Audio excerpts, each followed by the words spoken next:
It's Canada's Drag Race, season 1, episode 3. Not sorry about it. So, what's interesting is I've seen some conversations that talk about, like, people making comments about, like, oh, RuPaul couldn't even be bothered to go up to Canada's Drag Race.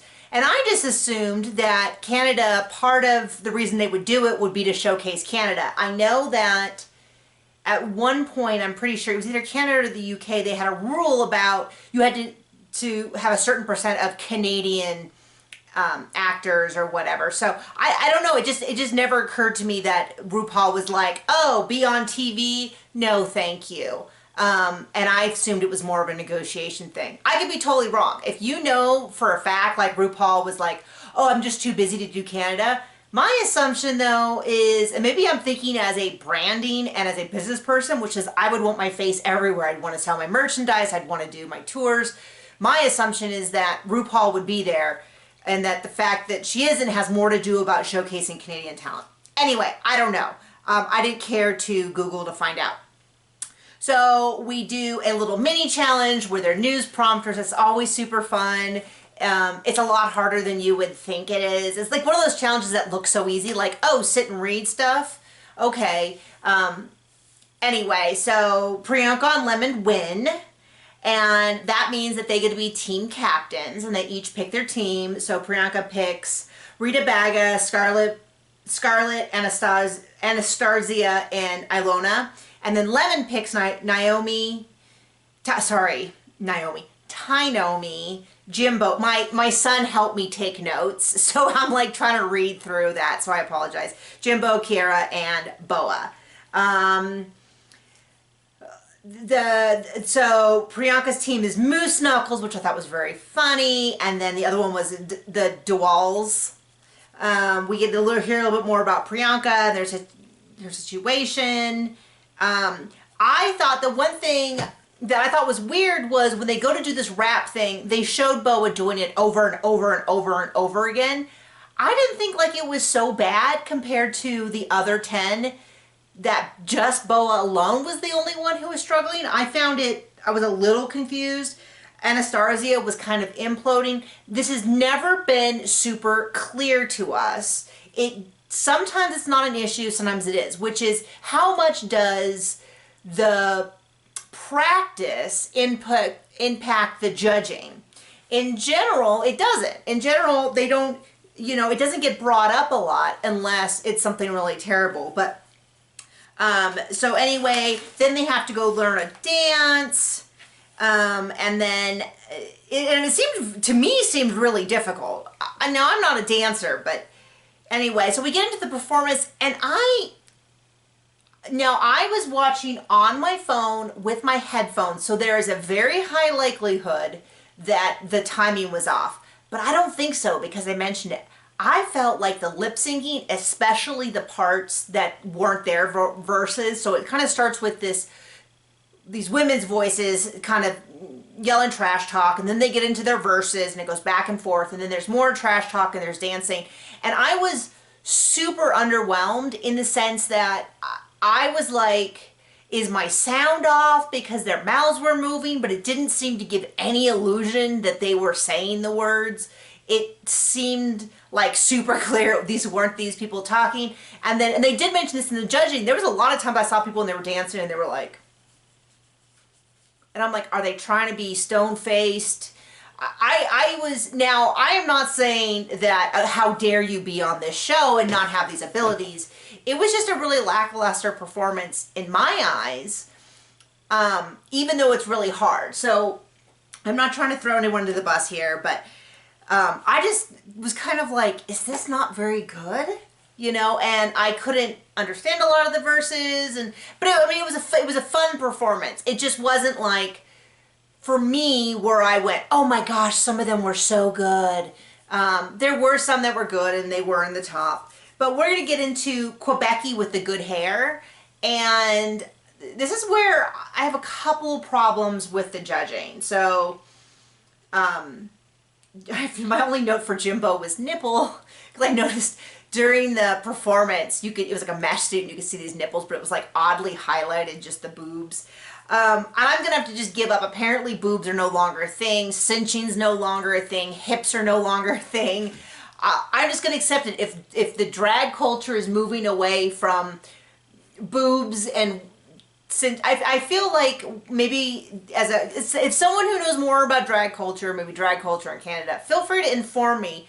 But I felt like Michelle Visage would have said, you've got a corset and you've got to pad your hips because you're shaped like, some of them are kind of shaped like a triangle, like these big wide hips, no waist, big wide shoulders, no waist, no nipped in waist, no hips, and then long legs. No boobs whatsoever, like not even contouring to give the illusion of a boob. It's just like I'm gonna be honest, I did not get Boa's outfit. It was Danny DeVito, and I don't mean the body shape. This is not a comment on the body shape. Specifically, the body suit was painted to look like a man's hairy chest, and painted, so it was kind of confusing to me. I thought the muff was funny. I totally got that, but I didn't get the rest of the outfit with the super feminine face. It wasn't androgynous. It wasn't gender F. It wasn't, to me, it was just a man's body with a huge woman's bush and hairy legs, and it was kind of funny, but I didn't get it in the top, and then the hip pads were like square buttocks. I didn't get it. And I'm okay with saying I didn't get it. Maybe it is sheer genius and I'm behind the curve. I don't get every new trend that comes along, so I'm not trying to make this maybe this is like something that in 2 years every drag queen will be doing men's bodies with women's faces. Very masculine.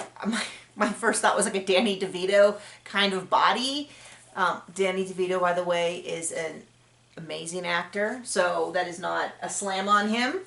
But anyway, so I didn't get all of them. I thought Priyanka's was so fun. I thought it was really great. I thought Scarlett Boba was really cute, and I liked, so she said that pixie hair is her thing, but I think a lot of pixie wigs that I see the drag queens do are like super close and super tiny, and it makes a man face look man, whereas if you look at her, it had a little bit, it was pixie, but it kind of had some volume to it, and it was a little bigger, and I think I like that a lot more because it gives you the feel of the pussycat, of the kind of pixie cut with a little bit more volume, but not getting into full Karen, but I don't necessarily know that that's an issue.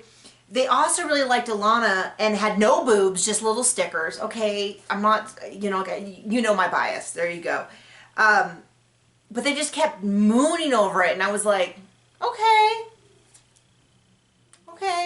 I guess. They really didn't like Tynomi's.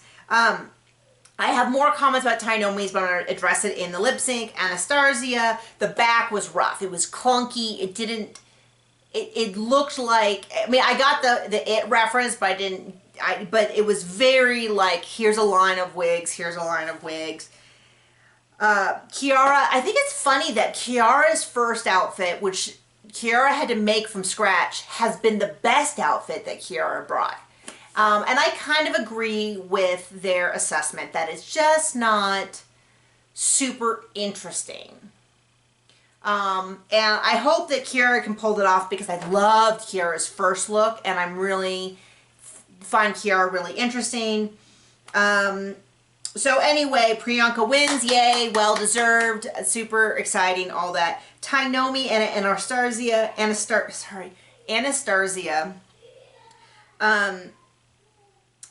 lip sync, and I was a little confused by a couple of choices Tynomi made. The first being just taking off the hat in general, as opposed to having that be part of the performance. It looked like she was gonna start and then realize maybe the hat was pulling the wig off, I don't know. But then there was this reveal underneath, and I kind of was like, I think Tynomi wouldn't have been in the bottom if she had taken off that simple sheath on the runway. Now, because it was like, oh, that's a cute outfit underneath with hair and stuff, and I get it, they probably had it back up like, hey, if I have to dance, I want to have this option, but I was kind of like, I don't know if they would have ended up in the bottom if they had done the reveal on the runway. So I felt like that was, and then the hair underneath was cute, so I was kind of like, maybe that should have been something that was incorporated into the runway rather than just saving it. But then I guess if they ended up in the bottom, there would have been nothing to go. But I also felt like when they did the reveal, it also wasn't incorporated into the lip sync. It was like step aside, take it off, drop it, and then come back. And I was like, well, what about a spin and you undo it and you spin and then you throw it off, and so it's like, ta-da! Now, not a drag queen, so maybe there was some technical reason it couldn't be done. Maybe it was a choice. I don't know. Those are just my thoughts. For me, Jimbo is still a joy to watch. We're seeing this in all of the seasons. I say it every single time, but this is a great chance to get. I didn't quite get why Scarlett, Boba, and Boa were having this conflict. I didn't quite understand it. I guess maybe we'll see more of it in the future. I didn't feel like we saw it. For me, it kind of came out of nowhere. Anyway, Jimbo is still someone that I'm really enjoying. Priyanka is definitely pulling into the lead for me. Not lead as in thinking you're winning, but definitely like someone that I'm visually watching, and then I'm still struggling to get the girl looks, the names, all that, all tied together. So anyway, hit me up in the comments. How do you feel about the judging? Do you think it's really consistent? Do you totally get it? That's fine if you do. Tell me about it. Tell me why you thought Boa's outfit was so amazing and deserved to be in the top. What am I missing? Is there some art movement? Who are in your tops, and how are you enjoying the show? Okay, bye.